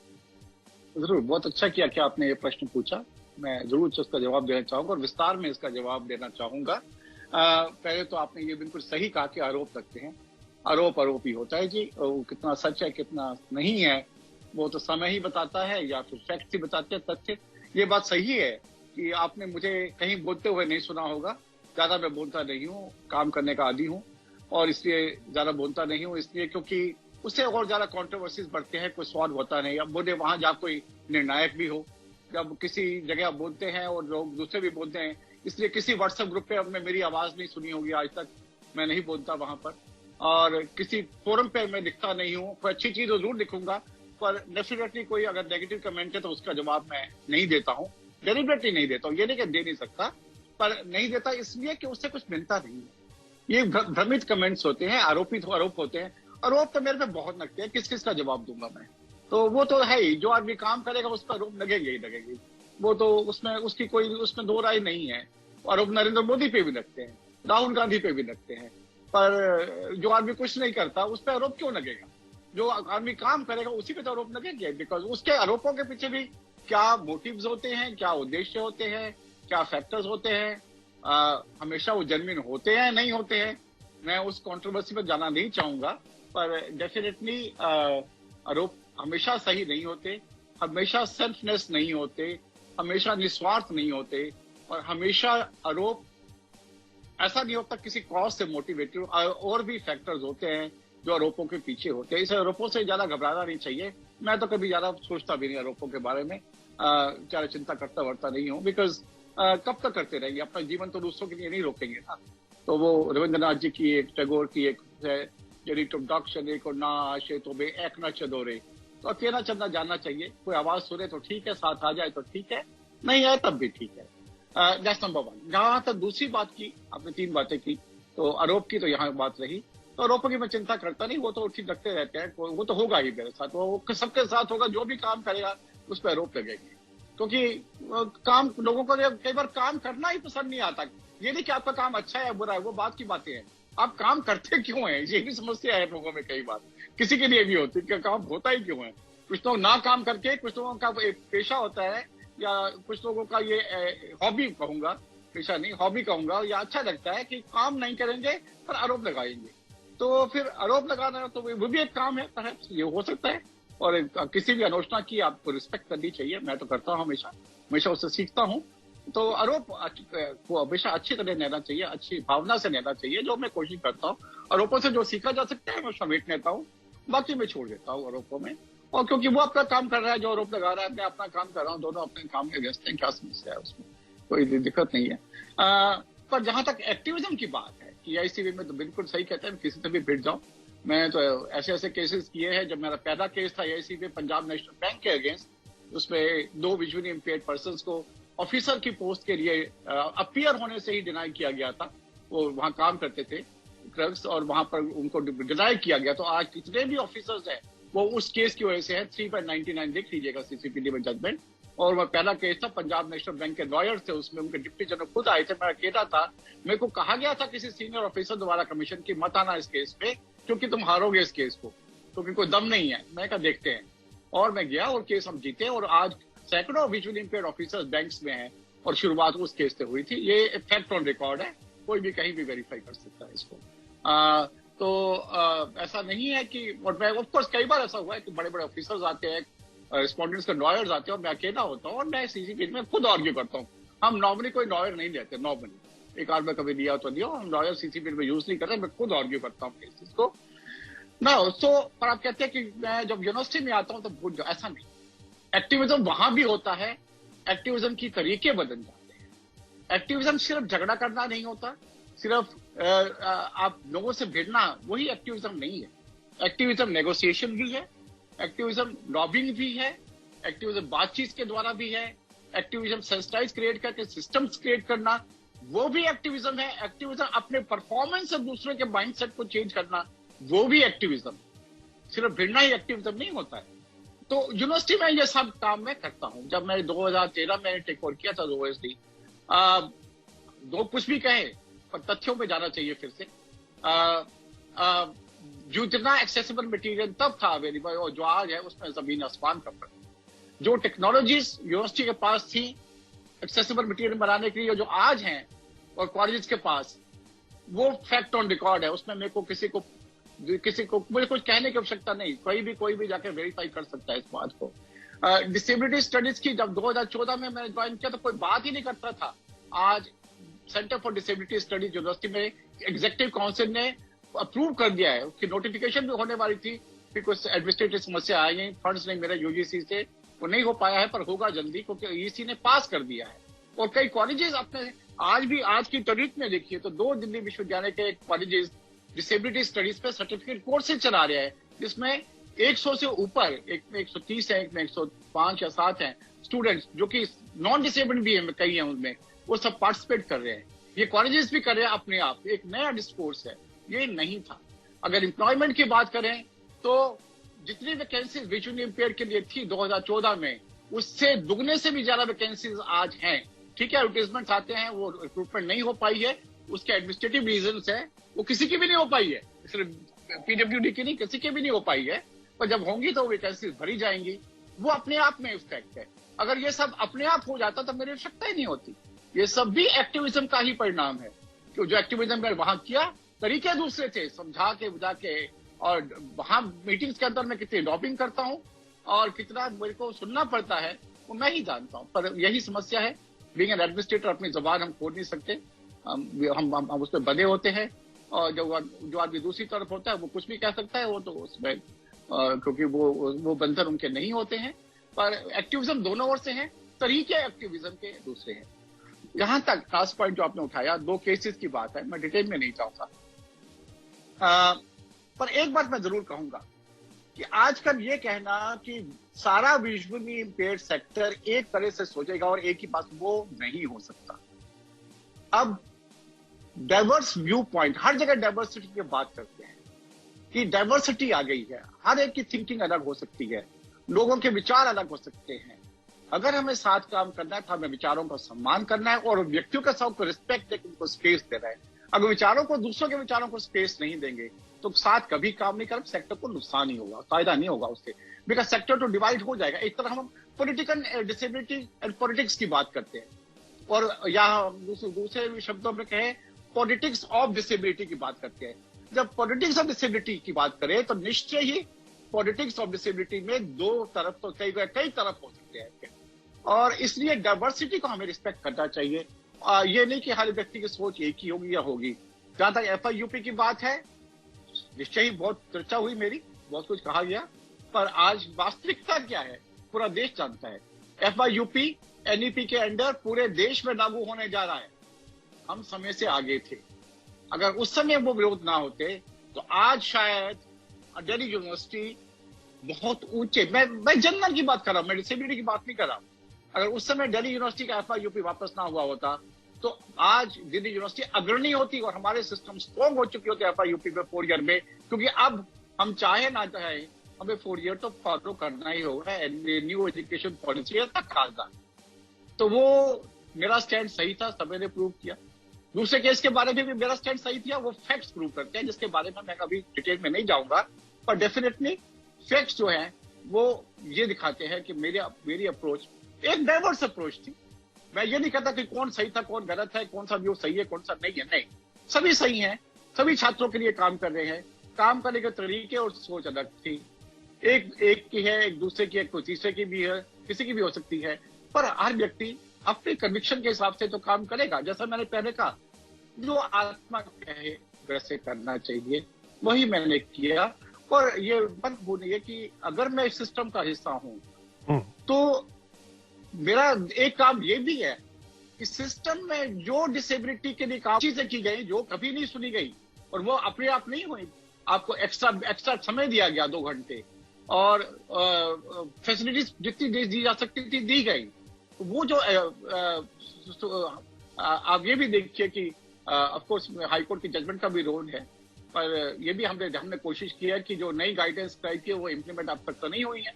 आगे कितना हम रोक पाएंगे वो कह नहीं सकता, पर उसमें हाईकोर्ट का भी रोल है। जो केस उनका ये किया था, जो कहा था पैनल ऑफ एक्सपर्ट्स बनना चाहिए, उसका भी रोल है। पर हम भी अपने हिसाब से देख रहे हैं कि किस तरह से हम पुरानी गाइडेंस पे काम कर रहे हैं, और जो डेफिनेटली कई चीजें सिस्टम के अंदर रह के भी हुई हैं, और वो चीजें पहले नहीं हुई थी, और उनको भी अप्रिशिएट किया जाना चाहिए, सिर्फ एक तरफ नहीं देखना चाहिए। वो एक विजन का हिस्सा है। दूसरा विजन ये भी है अंदर रहते हुआ क्या है, और वो भी एक्टिविज्म मेरा था, और वो भी सपोर्ट थी विजुअली इंपेयर्ड स्टूडेंट्स के लिए। राइट। डॉक्टर साहब, एक चीज और समझना चाहता हूँ कि एडवोकेसी में हमारे पास बहुत कम एक्टिविस्ट हैं, गिने चुने एक्टिविस्ट हैं जो एडवोकेसी पे काम कर रहे हैं। उसमें आपका नाम है, रोंगटा जी का नाम है, हम उंगलियों पे गिन सकते हैं जो हमारे एडवोकेसी में काम कर रहे हैं हमारे सेक्टर में। अभी हाल ही में 2 इंसिडेंट हुए। एक जब NIPBD के 2 चैप्टर को क्लोज करने की बात की गई, सिकंदराबाद और कलकत्ता को, फिर बाद में उस केस को विड्रॉ किया गया। अब दूसरा है कि इंस्टीट्यूट्स का मर्जर हो रहा है और विजुअली इम्पेयर्ड के साथ हियरिंग एंड स्पीच इम्पेयर्ड, उसके ऊपर जब चैप्टर क्लोज हुए गए तब भी हमें पब्लिकली देखने को नहीं मिला कोई एक्टिविज्म उस पे हुआ है। जहाँ अभी तक जो मर्जर हो रहा है उसके ऊपर किसी ने आवाज नहीं उठाई। इज इट बिकॉज क्योंकि वो गवर्नमेंट के हैं तो ऑर्गेनाइजेशंस को गवर्नमेंट से फंड आता है इसलिए हम आवाज नहीं उठाएंगे? अगर हम तो उसके पीछे क्या रीजन है? Why silence on that part?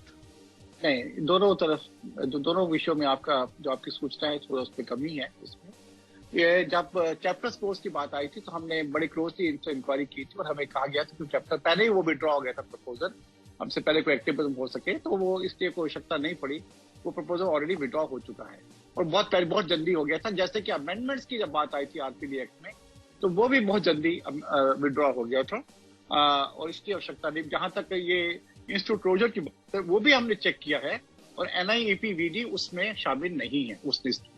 वो इंस्टीट्यूट मर्ज हो रहे हैं जहां एक ही डिसेबिलिटी के 2 या 3 इंस्टीट्यूट है उसको मिला के एक किया था। उसमें क्योंकि विजुअल इम्पेयर्ड का इंस्टीट्यूट नहीं है उसमें, तो मैं उस पर कमेंट नहीं करना चाहूंगा कि वो सही है या नहीं है, पर कुछ उस पर फायदे भी होंगे डेफिनेटली या नहीं होंगे। वो डिसेबिलिटी जो जिनकी, मेरा ये भी है कि दूसरी डिसेबिलिटीज के बारे में हमें कमेंट नहीं करना चाहिए ज्यादा। हर डिसेबिलिटी के अपने चैलेंज होते हैं और उन्हीं को पता होता है जो डिसेबिलिटी का एक्सपर्ट है कि वो सही है नहीं है। पर ये अनेजा साहब यहाँ थोड़ा सा इंटरप्ट करना चाहता हूँ माफी के साथ। जो अभी मेरी जो सूचना है, जो ड्राफ्ट है जिसमें नो मर्जर कहा गया इंस्टीट्यूट में, उसमें NIPBD का नाम है? नहीं, अभी लास्ट संडे को हम डायरेक्टर के साथ थे, मैं उनके साथ था। NIPBD BCI की मीटिंग थी और उसमें डायरेक्टर भी था, वहां बात हुई थी और NIPBD नाम नहीं अब हटा दिया गया है। सिर्फ 4 इंस्टीट्यूट्स हैं जिसमें ऑर्थोपेडिक के 2-3 इंस्टीट्यूट्स हैं जो मर्ज हो रहे हैं। तो ये हटा दिया गया होगा, ये इसका मुझे जानकारी लिया, लेकिन प्रपोजल में पहले नाम था। नहीं, अब नहीं है उसमें और वो नहीं है, वो कंफर्मेशन जहां तक डायरेक्टर आप खुद थे मीटिंग में, उन्होंने कहा कि NIPBD नहीं है। तो और ये अनऑफिशियली कह रहा हूँ डायरेक्टर की वर्जन में, तो अब ये अनौपचारिक बातचीत थी, वो इसको ऑफिशियली कोट ना करें। अनौपचारिक हमारी बातचीत थी, मीटिंग के एजेंडे में पर बात हो रही थी हमारी। तो जहां तक हमारी सूचना है अनऑफिशियल की वो नहीं है। अगर 1% होगा तो आप खड़े रहेंगे? खुलवा देंगे सर, हमेशा खड़े रहे, क्यों नहीं रहेंगे। दरवाजा खुल जाएगा तो दोबारा से, उसमें क्या समस्या है? उसमें कोई समस्या नहीं है। अनेजा साहब, अभी थोड़ी देर पहले आपने कहा कि मित्तल साहब की विजन थी सब इकट्ठे आके काम करें जी। उसमें मैं जानना चाहता हूँ क्या रीजन है आपके हिसाब से कि हमारी जो ऑर्गेनाइजेशंस हैं, खासतौर पे 3 ऑर्गेनाइजेशन जो नेशनल ऑर्गेनाइजेशंस हैं, क्यों इकट्ठे नहीं आ पाते हैं जबकि कोज सबका सेम है? View could have been diverse but at the same cause is same, motive is same. तो क्या रीजन है? और मैं आपसे चाहूंगा 4-5 टिप्स आप हमारे स्टूडेंट्स को दें कि आपके हिसाब से अगर विजुअली इम्पेयर्ड को एम्पावर होना है तो आज की डेट में जो प्रासंगिक है, कौन सी 4-5 चीजों को उनको ध्यान रखना चाहिए?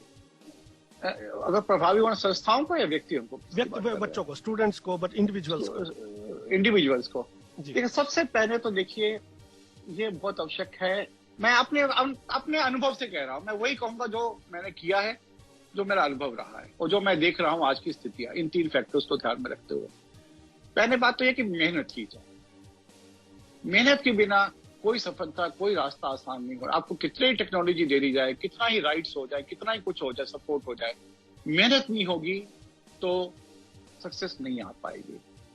जब हम स्टूडेंट से, हमारे जमाने की बात है, उस समय कुछ भी नहीं था, हमारी किताबें तक नहीं मिलती थी। जब मैंने इंग्लिश ऑनर्स किया था तो लोग कहते मैं बेवकूफ हूँ, क्यों कर रहा हूँ English honours. Sir Stephen's college से मैंने किया था क्योंकि CBS रिजल्ट ठीक ठाक था, मेरिट में था, टॉपर्स की लिस्ट में था मेरा नाम, तो कॉलेज में सीधा एडमिशन मिल गया था, इंटरव्यू तक नहीं हुआ। सर स्टीफेंस कॉलेज में इंटरव्यू होता है, पर कुछ लोगों को वो डायरेक्ट देते हैं जिनको जो टॉपर्स लिस्ट पे होते हैं, तो उन्होंने मेरे को, उस कैटेगरी में था मैं, और पर कुछ, और शायद मैं इंडिया में उस समय 2nd या 3rd पर्सन ही होऊंगा शायद, जहां तक मेरी जानकारी 3rd 4th होऊंगा। इसलिए इंग्लिश ऑनर्स का सब किया, पूरे इंडिया की बात कर रहा हूँ मैं, दिल्ली की यूनिवर्सिटी की बात नहीं कर रहा हूँ। मेरे से एक सीनियर थे और एक और थे, और शायद कहीं और एक आधा रहा होगा, उतना ही है बस। तब ये कहा गया था कि क्यों करते हो ये विषय, क्योंकि ना तो कुछ मिलेगा मटीरियल, ना किताब ऑडियो बुक्स है, ना ब्रेड बुक्स है, कहाँ से कैसे करोगे? टेक्नोलॉजी, कंप्यूटर का नाम ही नहीं सुना था हमने उन दिनों में। और मुझे याद है कि एक कमेटी में था मैं 1990s में, जहाँ की बुक्स डिसाइड हो लाइब्रेरी में कौन सी बुक रिकॉर्ड हो ऑडियो लाइब्रेरी स्टूडियोज में। तो ये कहा गया था इंडियन इंश्योरेंस की बुक रिकॉर्ड करने का क्या फायदा, यहाँ तो पढ़ता थोड़ी है, तो स्टूडेंट्स ही नहीं है, कोई करता नहीं था। और आज अगर इतने लोग कर रहे हैं और इतने जॉब्स कर रहे हैं लोग इंग्लिश टीचिंग के और बाकी विषयों में भी इंग्लिश बहुत महत्वपूर्ण, इसलिए बिकॉज लोगों ने मेहनत की, उस सब्जेक्ट को आगे बढ़ाया। तो मेहनत का कोई सोल्यूशन नहीं है। दूसरा ये पॉजिटिविटी, हमेशा हमें पॉजिटिव होना चाहिए। ये सोचे कि ये हमारे अगेंस्ट है, वो हमारे अगेंस्ट है, दुनिया हमारे अगेंस्ट है, सरकार हमारे अगेंस्ट है, बंदूक उठाएं और सबको मतलब डिस्ट्रॉय करें, वो नेगेटिव विजन नहीं होनी चाहिए। तो है लोग अगेंस्ट, मैं ये नहीं कहता कि समाज अगेंस्ट नहीं है, दुनिया नहीं है, सब अगेंस्ट है, पर अगर उनको हमें परिवर्तित करना है तो हमें खुद पॉजिटिव रहना होगा। अगर किसी ने हमें थप्पड़ मारा और हम उसको उल्टा थप्पड़ मारेंगे तो फिर तो वो लड़ाई शुरू हो जाएगी, फिर बातचीत नहीं हो पाएगी। तो कहीं हमें मुश्किल काम है पॉजिटिव मेंटेन करना। मैं गांधी जी की फिलॉसफी एडवोकेट नहीं कर रहा हूं, पर मैं ये भी कह रहा हूं कि पॉजिटिविटी और एक पॉजिटिव अप्रोच से लोगों का एटीट्यूड चेंज करना, ये भी हमारा होना चाहिए। तीसरा यह है कि technology is the only solution future का, और कोई रास्ता नहीं है, और ये हमेशा रहा है। हमें ऑल्टरनेटिव मोड्स ऑफ फंक्शनिंग के लिए अपने आप को तैयार करना होगा। और आज की डेट में जो ऑल्टरनेटिव मोड ऑफ फंक्शनिंग है वो टेक्नोलॉजी है, और टेक्नोलॉजी बीइंग टेक्नोलॉजी, हमें जितना हम अरेबन कर सके अपने आप को, टेक्नोलॉजी और कम्युनिकेशन, इन दो का कोई सब्सिट्यूट नहीं है, और इन दो ब्रह्मास्त्रों के बिना जिंदगी में आगे नहीं बढ़ा जा सकता, चाहे वो एकेडमिक्स हो चाहे कोई और। तो इन दो को आप जरूर स्ट्रेंथन कीजिए। आप खुद ये नहीं कि वेट करें कोई ट्रेनिंग कोर्स करेगा, खुद कोशिश कीजिए कहाँ मिल रहा है, कहाँ। अभी एक छोटा सा इंसिडेंट आया कि जब मेरी वाइफ की डेथ हुई तो एक समस्या घर में महसूस हुई कि कोई लेटर आता है, कोई डॉक्यूमेंट आता है कुरियर द्वारा, तो किसका है क्या नहीं है। अब हमेशा तो घर में रीडर नहीं होगा, मैं उसको कैसे पढ़ूं इमीडिएटली, बिना कोई लंबा छोटा प्रोसेस फॉलो किए हुए। वो प्रोसेस तो है, तो मैंने ढूंढना शुरू किया। एक ऐप मिला जिसको आप, वो एक प्रॉब्लम आती है मोबाइल से स्कैनिंग करने में कि वो एजेस ठीक नहीं आते, पिक्चर पूरी नहरा या नहीं कि क्लियर नहीं होता। पर ये ऐप ऐसा है सीइंग एआई कि जो खुद देख के बता देता है कि एजेस है, और खुद ही पिक्चर भी दे रहता है, फिर आपको फिर हिलाना नहीं पड़ता उस पॉइंट से, and it can read. So you have to search for solution, कोई दूसरा नहीं बताएगा। सो टेक्नोलॉजी डेफिनेटली और कम्युनिकेशन पे काम कीजिए। चौथा मैं ये जरूर कहूंगा कि अधिकारों का दुरुपयोग नहीं करना चाहिए, वरना नेगेटिविटी फैलेगी, और ऐसा ना हो कि अधिकार जो है वो ऐसा बन जाए कि जो हमारे हाथ में हथियार है वो हमारे अगेंस्ट दूसरों के हाथ में अधिकार हो जाए। एक बड़े दुख की बात आप पर ये फैक्ट और रिकॉर्ड है, 2013 में गवर्नमेंट ने स्क्राइब गाइडलाइंस नोटिफाई की थी। मुझे नहीं पता, पर ये सोचने की बात है कि क्या ऐसा हुआ कि 2 साल के अंदर ही या 3 साल के अंदर कमेटीज बन गई उनको रिव्यू करने के लिए। वो बहुत अरेबनिंग गाइडलाइंस हैं और कमेटी बन गई। क्या हुआ? कहीं हमने कोई गलती तो नहीं की? हमें सोचना चाहिए इस बारे में। मैं ये नहीं, मुझे नहीं पता क्या हुआ, पर हमें सोचना होगा कि ऐसा ना हो कि कल को अधिकार हमारे हाथ में हथियार के किसी और के हाथ में हथियार बन जाए और वो हमें ही खत्म, मतलब हमारे नेगेटिव, हमारे अगेंस्ट काम करे वो अधिकारों में।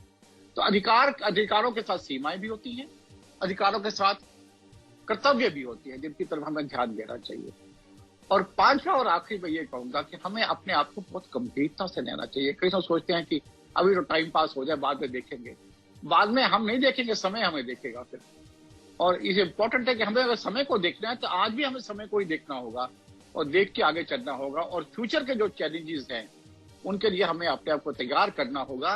रादर देन रिजिस्ट भी करना चाहिए जहां जरूरत हो, कि ये नहीं कहूंगा कि नहीं करना चाहिए, पर हर चीज रिस्क नहीं की जा सकती। कुछ चीजें इनेविटेबल है, विकास के मार्ग में वो चीजें होंगी अब, और उनके लिए हमें तैयार करना चाहिए अपने आप को।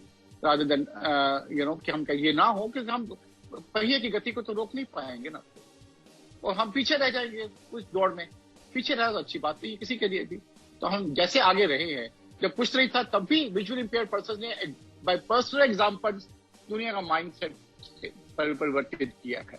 आज भी वो समय है कि हम अपने पर्सनल एग्जाम्पल से अपने पीयर ग्रुप का, अपनी सोसाइटी का, कम्युनिटी का, उसके द्वारा देश का, समाज का माइंडसेट चेंज करें।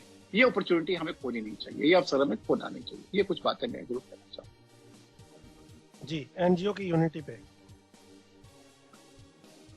देखिए, ऐसा नहीं कि एनजीओ ने इकट्ठा काम नहीं किया। कई मौके आए हैं कि एनजीओ ने इकट्ठा काम किया है।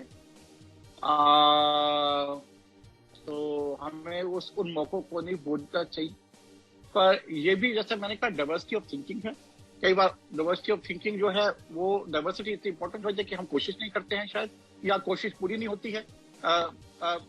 हर इंसिडेंट के अपने रीजंस होते हैं, मैं ये कहूंगा, एक सिंगल फैक्टर्स नहीं है। क्या कोशिश होनी चाहिए? समय समय पर बिल्कुल होनी चाहिए, डेफिनेटली होनी चाहिए, कोई डाउट नहीं है उसमें। कोशिश होनी चाहिए। और मैं डेफिनेटली, मैं कहीं भी रहूं, मैं किसी पद पे ना हूं, किसी संस्था के ना हूं, तब भी मेरी कोशिश होगी जितना पॉजिटिविटी रहे। देखिए, अगर हम अपने बीच में पॉजिटिविटी क्रिएट नहीं करेंगे तो समाज के साथ सामंजस्य भी नहीं बना पाएंगे फिर। और समय समय पर एनजीओ ने इकट्ठा काम किया, आप कैसे कह सकते कि कभी नहीं किया? डेफिनेटली किया है। और अभी कुछ बहुत रिसेंट उदाहरण भी है, मैं स्पेसिफिक नहीं जानना चाहूंगा। पर ये जरूर है कि जब एनजीओ ने बातचीत करके, साथ काम करके और एक कॉमन डिसीजन पे आए हैं, और ये चलता रहा है, होता रहा है। हमेशा नहीं होता, ये बात सही है। हमेशा शायद हो भी नहीं सकता, ये बात भी सही है। पर डेफिनेटली कुछ चीजों पे सहमति बढ़ सकती है। इंफॉर्मेशन शेयरिंग और नॉन डुप्लीकेशन ऑफ एक्शन, कि अगर कोई एक जैसे एडवोकेसी केस कर रहा है एक मैटर पे, दूसरा ना करे। कोई अगर एक किताब छाप रहा है, वो इंफॉर्मेशन शेयरिंग है, दूसरा ना करे, ताकि डुप्लीकेशन अवॉइड की जा सके, रिसोर्सेज का प्रॉपर यूज हो। अगर और स्पेस देना, नॉट जस्ट व्यूज। एक होता है कंसल्टेंसी, एक होता है स्पेस देना, कि अगर मैं एक जगह हूं तो चल दूसरी जगह तो किसी और को स्पेस दे मिल जाए, सब साथ काम करें। ये नहीं कि मैं ही एक जगह हूं, मतलब ये ना हो कि आदमी स्पेस दूसरे को ना देना चाहे।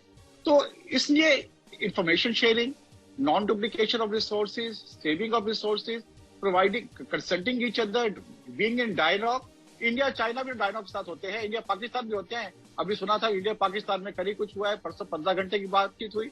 बातचीत करने में क्या बुरा है? हमारा तो वो कंडीशन नहीं है इंडिया चाइना वाली। मैं कंपेयर नहीं कर रहा हूं दोनों को, कहीं कोई गलत समझ ले, ऐसा कुछ नहीं है। पर जगह इतनी एक्सट्रीम सिचुएशन में लोग डायलॉग करते हैं। हम तो दोस्त हैं, एक ही परिवार के लोग हैं, एक ही फैमिली के लोग हैं, भाई हैं, भाई बहन है। तो फिर क्यों ना किया जाए बातचीत? बातचीत होती रहती भी है, ये भी भाई क्यों नहीं करते? वही तो सवाल है। नहीं करते हैं, ये आगे गलत है। आपको पता नहीं होगा शायद, सूचना मिलती रही है, कई बातें पर्दे के पीछे भी होती हैं। बिल्कुल। तो बातें होती हैं। और मैं नहीं मानता कि संस्थाएं साथ में काम नहीं करती। पर्दे के पीछे पॉजिटिव होता है या नेगेटिव? पॉजिटिव ही होता है कि हमेशा, पीछे पॉजिटिव ही होता है। और ऐसा नहीं है कि काम नहीं करती। कई मौके हैं, मैं उदाहरण गिरा सकता हूँ, जब संस्थाओं ने साथ साथ काम किया, एक दूसरे के लोगों को। नहीं, वो बिल्कुल सही बात है आपकी, उसमें तो ऐसा वो हुआ है और वो बढ़ना चाहिए। मैं ये नहीं कहूँगा नहीं होता, होना चाहिए, मैं वो नहीं कहूंगा। मैं कहूंगा होता है और बढ़ना चाहिए। अच्छा डॉक्टर साहब, आपकी हॉबीज क्या है? समय नहीं मिलता हॉबीज के लिए सर। रीडिंग? दोस्त बनाना नहीं, कहाँ समय मिलता। आप जब से एडमिनिस्ट्रेशन में आया हूँ तो बहुत कम समय मिलता है। दोस्त सब छूट गया जी। दोस्त सब कहते हैं मैं तो बिल्कुल वो हो गया हूँ, बिल्कुल विड्रॉन हो गया हूँ, सन्यासी बन गया हूँ। तो दोस्त बनाना कैसी है? ऐसा कुछ खास नहीं है। जो खाता हूँ सब खाता हूँ। मैं बहुत सिंपल इंसान हूँ दानिश जी। जो खाऊंगा वो सब, जो नहीं खाऊंगा कभी नहीं खाऊंगा, जब भूखा रह जाऊं। फिर मैं कद्दू नहीं खाऊंगा तो नहीं खाऊंगा, सीताफल, चाहे मेरे को भूखा रहना पड़े। और मैं अगर छोला भटूरा खाऊंगा या कोफ्ता खाऊंगा या कुछ खाऊंगा तो उनमें कोई फर्क नहीं है। मेरे को जीरा आलू दे दो या कोफ्ता या छोला भटूरा या पनीर, कुछ भी दे दो, मैं खा लूंगा। मेरे को कोई समस्या नहीं है उसमें। तो जो खाऊंगा या खाऊंगा, नहीं तो नहीं। बहुत सिंपल इंसान हूँ, बहुत सिंपल हॉबीज है। मेरी सबसे बड़ी बुराई है कि जी आप मेरा इस दुनिया में कोई आदर्श नहीं। हाँ, मैं ये कह रहा था कि एक बुराई जरूर है कि मेरे में नहीं, मैं वो भी नहीं हूँ कि मेरे में कोई बुरी आदत नहीं, जिसको लोग बुरी आदतें कहते हैं। वो उस जिसमें समय और पैसा दोनों जाता है, वो आदतें मेरे में नहीं है। और ये बुराई इसलिए है कि जैसे इतना बड़ा वैक्यूम कभी लाइफ में आ जाए और इस समस्या आ जाए तो अब वो कई बार उन बुरी आदतों से लोग भर देते हैं। मैं वो भी नहीं करता था, मेरी ये मजबूरी है, तो मेरी ये कमी है। हाँ, कई रहे सर, कई रहे डेफिनेटली। उस बारे में कहना चाहूँ, मेरी शादी, marriage was the happiest moment of my life. Definitely मेरी जब एंट्री वर्ल्ड ब्राइड यूनियन में हुई थी, आई वाज वेरी हैप्पी। जब मैं कमेटी में गया था, very happy, but marriage was happy. My marriage type was very very happy. मतलब हमारे बहुत कुछ रहा है आपस में, क्योंकि हम शेयर करना चाहें। मैं शायद कभी किताब लिखूंगा अपनी मैरिड लाइफ को, वाइफ के रोल के बारे में। माय कैरियर पाथ जो रहा, उसकी वेरियस जो स्टेजेस थी, वो खुशी थी। जब भी कुछ पॉजिटिव हुआ मेरे अवार्ड्स है सेक्टर में। हाँ, वन हैप्पी मोमेंट जो हमेशा आता है जब मैं कोई केस जीतता हूँ, चाहे हाई कोर्ट में हो या सीसीपीडी पे हो, मेरे को बहुत खुशी हो, चाहे छोटा हो या बड़ा, मैं वो बात नहीं करता, मेरे को खुशी होती है उससे, डेफिनेटली बहुत खुशी होती है। इसलिए होती है, बिल्कुल कंप्लीट करिए। उसलिए होती है कि हमारे टाइम में ये चैनल नहीं थे। हमारे टाइम में अगर एक प्रिंसिपल कह देता था कि मैं विजुअली इम्पेयर को इंटरव्यू नहीं करूंगा, मेरे को देखना है, हम कहीं नहीं जा सकते थे। और ये हुआ है बातें, ऐसी बातें कई हुई हैं लोगों के साथ हमारे टाइम पे। पर अब जगह है तो जब डिस्क्रिमिनेशन खुद फेस किया और आज हम उसको अपनी आवाज से, अपनी सोच से, अपने एक्शन से दूसरों को रोक पाते हैं, तो बहुत खुशी होती है। That is something genuine gives me genuine happiness. Touchy moment of difficult to answer, because touchy moment कैसे आप कहेंगे, क्या कहेंगे, किस मोमेंट को कहेंगे? अगर टची मोमेंट क्या, एक चीज आपको देखना चाहते हैं, एक चीज पॉजिटिव जो आप ब्लाइंड कम्युनिटी में आपका ख्वाब है कि मैं ऐसे देखना चाहता हूँ ब्लाइंड कम्युनिटी को, वो क्या है? हार्मनी, डेफिनेटली है हार्मनी एंड इंक्लूजन। ये मौका ही ना आए कि हमें केसेस फाइल करने पड़े, ये मौका ही ना आए कि हम आपको ये प्रश्न पूछना पड़े कि एनजीओ क्यों साथ नहीं काम करती। हालांकि ये सही नहीं है, साथ काम करती हैं, पर इतना विजिबल हो harmony among individuals, among organization, respecting as I said diversity and each other's space। ये बहुत जरूरी है। वो तब तक नहीं होगा जब तक each other's space और diversity नहीं है। एक क्वेश्चन मैं सबसे पूछता हूँ, आपसे भी पूछना चाहता हूँ, हाइपोथेटिकल क्वेश्चन। अगर आपको लाइफ में मौका मिले कि आपको मिनिस्टर बनाया जा रहा है, what would you elect, HRD और ministry of social justice and empowerment, और व्हाई? सोशल जस्टिस एम्पावरमेंट नहीं, मेरी कमिटमेंट, पहली कमिट डिसेबिलिटी सेक्टर को है। मैं एकेडमिक जरूर हूँ, मैं प्रोफेशन, मेरी पहली कमिटमेंट डिसेबिलिटी सेक्टर को, जिसमें कोई दो राय नहीं है।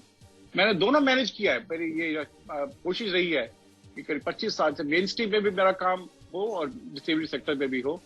इतना आसान नहीं रहा ये बैलेंस करना, दोनों में बहुत टाइम कमिटमेंट। मेरी फैमिली लाइफ खत्म हो गई इस वजह से, क्योंकि हम कोई समय नहीं दे पाया घर पे, और बहुत काम रहता है घर में। रात को मैं सुबह 6:30 बजे करीब उठता हूँ, 6:30 7, 12:30 1 रात को सोता हूँ मैं। 18 घंटे से ज्यादा काम करता हूँ मैं रोज, और ये मेरा रूटीन है, एक आध दिन की बात नहीं है। और ये नहीं कि मेरे को तनख्वाह 3-4 लोगों की मिलती है, तनख्वाह एक आदमी की ही मिलती है। तो ये यूनिवर्सिटी के भी जो मेरे एक्स्ट्रा असाइनमेंट्स हैं, ओएसडी ओसी, इसमें कोई एक्स्ट्रा पेमेंट नहीं मिलती मुझे। मैं क्लियर कर दूं लोगों को ये बात, ये मेरी वॉलंटरी वर्क है, ये भी मेरे डिसेबिलिटी का वॉलंटरी वर्क है। कोई एक्स्ट्रा सैलरी नहीं है इसके लिए। जो एडिशनल चार्ज अनाउंस है वो इतना कम है कि ना ही मेरे को अच्छा है। मैं बता दूं कितना है। तो सबके लिए 5000 मिलता है, 1500 इनकम टैक्स में कट गया, 3500 रुपया महीना। इससे अच्छा तो मैं जेब से दे दूं, उससे ज्यादा चाय पानी में ऑफिस में लोगों का खर्चा हो जाता है जो आते हैं। तो इसलिए वो मेरी कमिटमेंट, वॉलंटरी कमिटमेंट है disability sector. Even in the main stream sector जो मेरा काम है डिसेबिलिटी का, वो वॉलंटरी। उस पे आने वाला हूँ मैं, वन लाइनर खत्म कर लूं अपने। इन दोनों में से आज के टाइम पे सबसे ज्यादा जरूरी क्या है दोनों में से, पॉलिटिकल रिप्रेजेंटेशन या qualitative education? Qualitative education sir, definitely, because वो होगी तो बाकी सब अपने आप हो जाएगा। जब कुछ नहीं था, ना रिजर्वेशन था, तब लोग कैसे आगे बढ़े? Only through qualitative education. तो वही क्वालिटी इज वेरी इंपॉर्टेंट, बाकी सब आ जाएगा। उस जमाने में भी 70s में भी 2 MP थे जो विजुअली इम्पेयर्ड थे, वो पॉलिटिकल रिप्रेजेंटेशन था। और उसके बाद यमुना प्रसाद जी वो तीसरे थे वो जी। तो इसलिए इट्स इम्पोर्टेंट। नहीं, यमुना प्रसाद जी दूसरे थे, बस तीसरे कोई और थे। पहले सदन दास गुप्ता जी थे, फिर जमुना प्रसाद शास्त्री जी थे जी। अब हमें आप थोड़ा सा अपने मेन स्ट्रीम के बारे में बताएं, जो आप अपनी अचीवमेंट शेयर करने चाहते थे लिसनर्स के। बहुत कम लोग होते हैं जो मेन स्ट्रीम में बहुत एक्टिव होते हैं विजुअली इम्पेयर्ड, तो you are one of them. तो थोड़ा सा बताएं अपने एक्सपीरियंसेस। मैंने सब कुछ किया है मेन स्ट्रीम में, क्या नहीं किया मतलब। और सबसे बड़ा काम कि दोनों को बैलेंस करने की कोशिश की है, एक सेक्टर को छोड़ा नहीं और दोनों को पूरा टाइम दिया है। ये इटसेल्फ अचीवमेंट मैं नहीं कहूंगा, ये खुशी के मौके पॉइंट्स हैं। अचीवमेंट तो बहुत बड़ी चीज होती है, सब मैं उस लायक नहीं हूँ कि मैं कहूँगा मैं अचीव किया है। अभी बहुत दूर जाना है, सपने बहुत हैं। अभी बहुत दूर जाना है। देखिए बहुत बाधाएं भी आई हैं रास्ते में, क्योंकि मेरी वाइफ एक मोटिवेशन थी मेरे लिए, वो नहीं है अब, तो मोटिवेशन कहाँ से आएगी पता नहीं। पर सपने अभी बहुत है, अचीवमेंट नहीं, एक खुशी के मौके रहे हैं कि मैं बैलेंस कर पाया हूँ शायद अब तक दोनों कमिटमेंट्स को, टाइम दे पाया हूँ बराबर, चाहे उसकी वजह से फैमिली को समय नहीं दे पाया वो था। मेन स्ट्रीम में अगर आप देखें तो मैंने करीब करीब हर एक पोजीशन पे काम किया है। वो प्रूफ है कि आज अगर मेरे पास इतना एडिशनल चार्ज है और यूनिवर्सिटी छोड़ना नहीं चाहती, मैंने सबेटिकल लीव के लिए अप्लाई किया था, जो मैं मिलती है प्रोफेसर एक साथ की, वो नहीं मिली मुझे इसलिए कि कुछ काम था इसलिए। तो पॉइंट ये है कि मतलब इश्यूज की भाई कुछ काम के पॉइंट थे कि वर्क लोड ज्यादा था, वो वर्कलोड वो शिफ्ट नहीं हो सकता था उस समय, शायद ये रीजन रहा हो, पता नहीं क्या था। नेशनल अवार्ड जीता आपने। अवार्ड भी मिले मुझे, achievement life time achievement award मिला है नैब से। नैब से मिला है, दिल्ली गवर्नमेंट ने बेस्ट इंडिविजुअल का अवार्ड दिया है मुझे, नेशनल अवार्ड मिला है प्रेसिडेंट ऑफ इंडिया से, ह्यूमन राइट्स आई ऑब्जर्वर का अवार्ड मिल चुका है मुझे, इंटरनेशनल ह्यूमन राइट्स आई ऑब्जर्वर का इंडिया चैप्टर का अवार्ड, अजपाईवाला अवार्ड मिला मुझे एनएबी इंडिया से। डेफिनेटली अवार्ड भगवान की कृपा रही है, एक दोस्त रहे। तो ये सब जो है मेरा मेन स्ट्रीम काम अपने आप पे बोलता है। मैं कॉलेज का चेयरमैन तक रहा हूँ गवर्निंग बॉडी का कुछ समय के लिए, तो गवर्निंग बॉडीज में होना, चेयरमैन होना इतना आसान काम नहीं है किसी कॉलेज का। तो वो डेफिनेटली मेन स्ट्रीम को मैं निगलेक्ट नहीं किया, वो मेरी रोटी रोजी है, उसको मैं कैसे निगलेक्ट करूंगा। वैसे जो मेरे पास काम है यूनिवर्सिटी का, वो प्रूव करता है कि मेरा काम ठीक ठाक रहा है। और डिसेबिलिटी सेक्टर में भी जैसा आप जानते हैं मैं कोशिश करता हूँ, कोशिश ही कर सकते हैं, जिससे आगे कुछ नहीं कर सकते, इसके आगे क्या कर सकते हैं आप। लास्ट सवाल डॉक्टर साहब, बहुत टाइम हमने आपका ले लिया, जितना हमने बोला था नहीं, बड़ा खुशी हुई मुझे आपके साथ बात करके, ये शाम अच्छी गुजरी और मैं उम्मीद करूंगा कि और मौका दें मुझे जिंदगी में आप। बिल्कुल। लास्ट सवाल, एआईसीबी में नए क्या प्रोजेक्ट्स आने वाले हैं?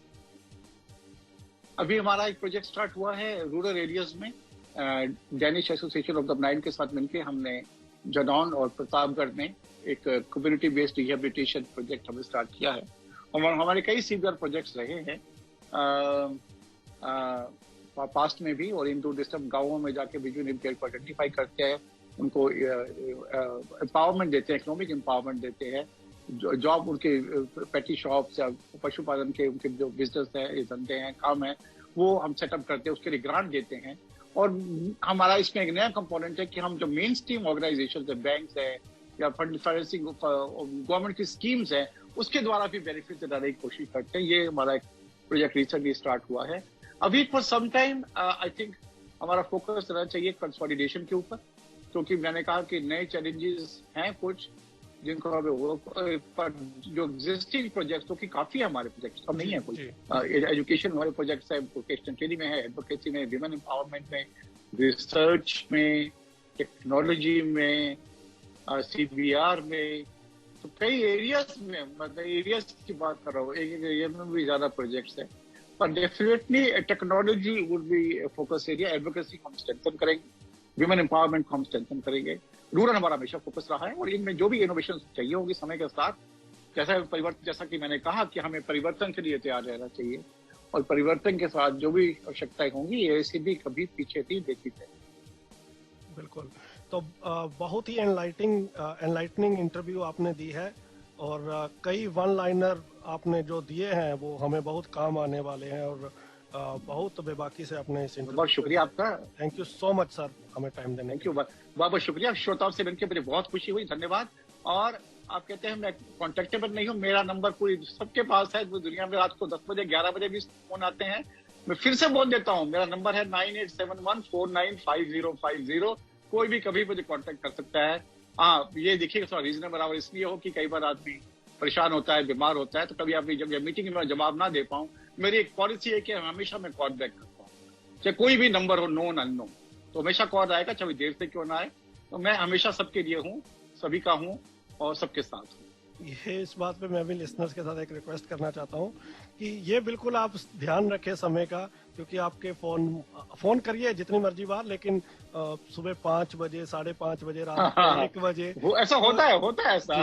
तो ये ना करें आप, सुबह टाइम पूरा होता है तो हम बात करेंगे। Thank you so much doctor साहब, बहुत मजा आया। बहुत शुक्रिया, बहुत अच्छा लगा मुझे आपको। थैंक यू, धन्यवाद श्रोताओं।